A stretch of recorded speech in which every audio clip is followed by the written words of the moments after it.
Hi guys. The first miracle. Ooh, I wonder what this is about. Matilda sat down again at her desk. The Trunchbull seated herself behind the teacher's desk. It was the first time she had sat down during the lesson. Then she reached out a hand and took hold of her water jug.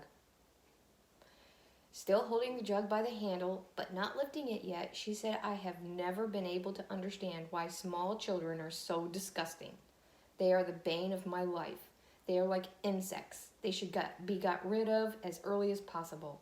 We get rid of flies with fly spray and by hanging up fly paper. I have often thought of inventing a spray for getting rid of small children. How splendid it would be to walk into this classroom with a gigantic spray gun in my hands and start pumping it.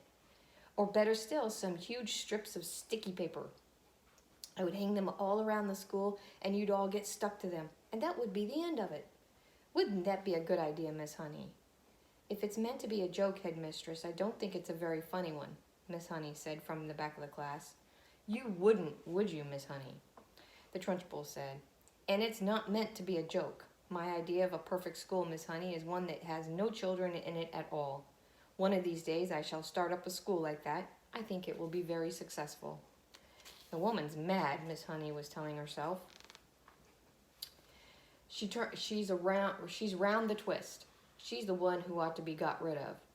The Trunchbull now lifted the large blue porcelain water jug and poured some water into her glass, and suddenly with the water came out the long, slimy newt, straight into the glass. Plop!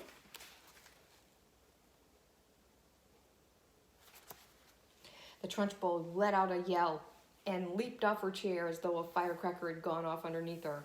And now the children also saw the long, thin, slimy, yellow-bellied lizard-like creature twisting and turning in the glass. And they squirmed and jumped about as well, shouting, "What is it? What? Oh, disgusting! It's a snake! It's a baby crocodile! It's an alligator!" "Look out, Miss Trunchbull," cried Lavender. "I'll bet it bites." The Trunchbull, this mighty female giant, stood there in her green breeches, quivering like a blank mange. She was especially furious that someone had succeeded in making her jump and yell like that, because she prided herself on her toughness. She stared at the creature twisting and wriggling in the glass. Curiously enough, she had never seen a newt before. Natural history was not her strong point. She hadn't the faintest idea what this thing was. It certainly looked extremely unpleasant. Slowly, she sat down again in her chair. She looked at this moment more terrifying than ever before. The fires of fury and hatred were smoldering in her small black eyes. "Matilda," she barked, "stand up." "Who? Me? What have I done?" "Stand up, you disgusting little cockroach." "I haven't done anything, Miss Trunchbull. Honestly, I haven't. I've never seen that slimy thing before." "Stand up at once, you filthy little maggot." Reluctantly, Matilda got to her feet. She was in the second row. Lavender was in the row behind her. Feeling a bit guilty, she hadn't intended to get her friend into trouble. On the other hand, she was certainly not about to own up. "You are a vile, repulsive, repellent, malicious little brute," the Trunchbull was shouting. "You are not fit to be in this school. You ought to be behind bars. That's where you ought to be. I shall have you drummed out of this establishment in utter disgrace. I shall have the prefects chase you down the corridor and out the front door with hockey sticks. I shall have the staff escort you home under armed guard, and then I shall make absolutely sure you are sent to a reformatory for delinquent girls for the minimum of 40 years. The Trunchbull was such in a rage that her face had taken on a boiled color, and little flecks of froth were gathering at the corners of her mouth. But she was not the only one who was losing her cool. Matilda was also beginning to see red. She didn't in the least mind being accused of having done something she had actually done. She could see the justice in that. It was, however, a totally new experience for her to be accused of a crime she definitely had not committed. She had had absolutely nothing to do with that beastly creature in the glass. By golly, she thought, that rotten Trunchbull isn't going to pin this one on me.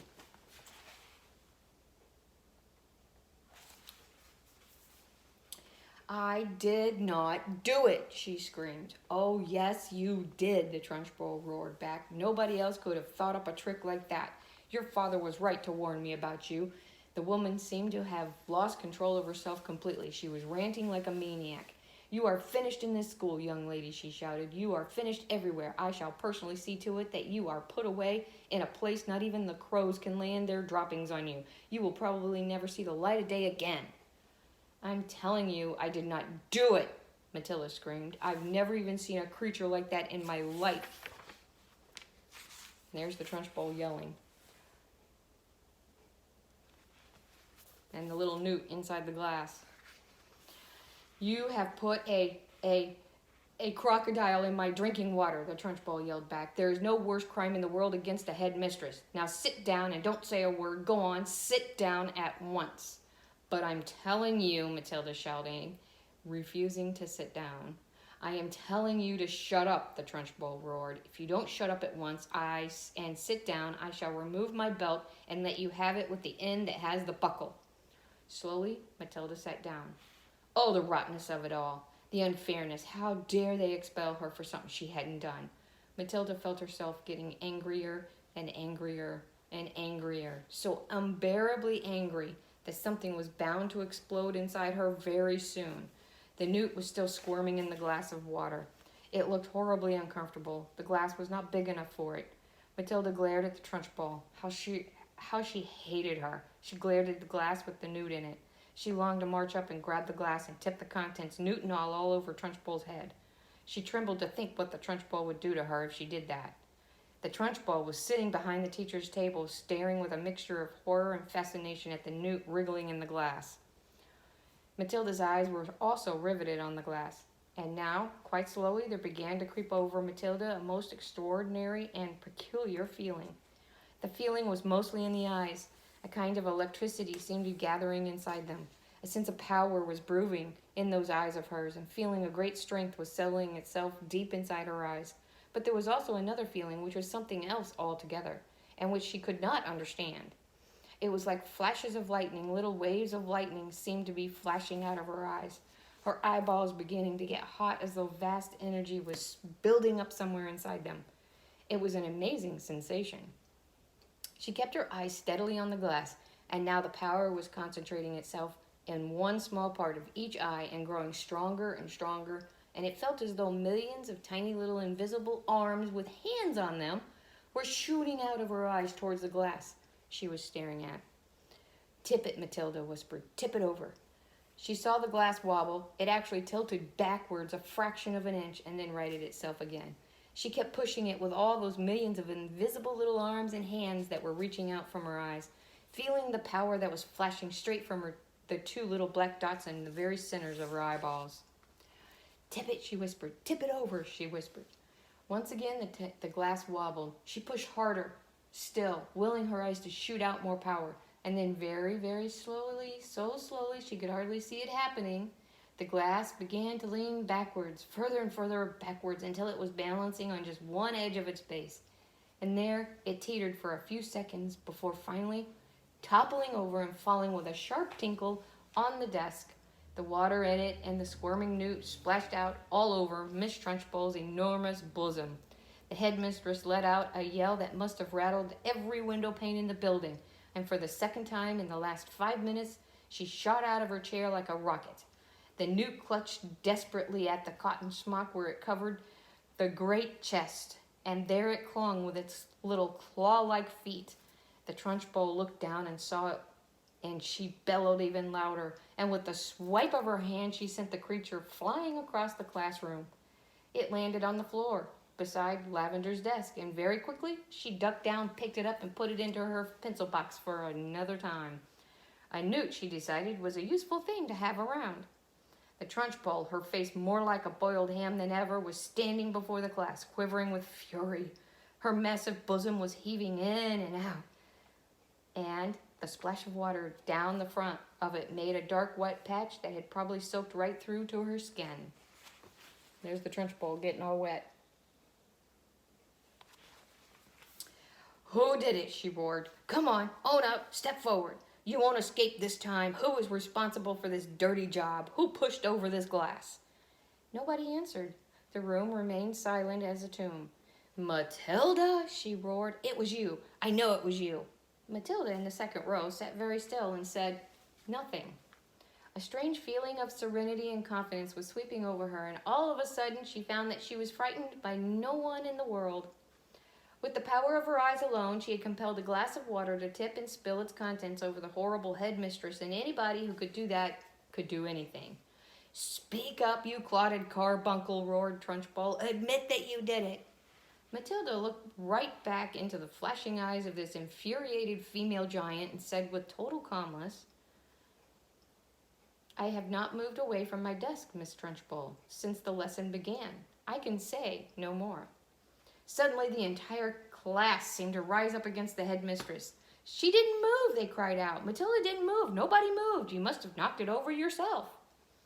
"I most certainly did not knock it over myself," roared the Trunchbull. "How dare you suggest a thing like that? Speak up, Miss Honey. You must have seen everything. Who knocked over my glass?"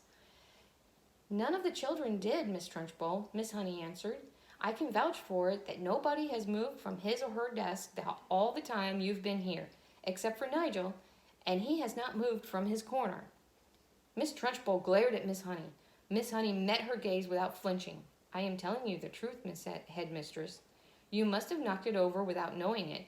That sort of thing is easy to do." "I'm fed up with you useless bunch of midgets," roared the Trunchbull. "I refuse to waste any more of my precious time in here." And with that, she marched out of the classroom, slamming the door behind her. In the stunned silence that followed, Miss Honey walked up to the front of the class and stood behind her table. "Phew," she said. "I think we've had enough school for one day, don't you? The class is dismissed. You may all go out into the playground and wait for your parents to come and take you home." Now, here's your two options. Here comes the assignment. Either you draw me a picture of what was your favorite part of this chapter, or you draw me a picture of what you think is going to happen next. If you can write, you can draw me a picture and write about it, okay? Give me captions, because the next one is the second miracle. The second miracle is tomorrow. Don't forget, wash your hands, and I'll see you guys in a bit.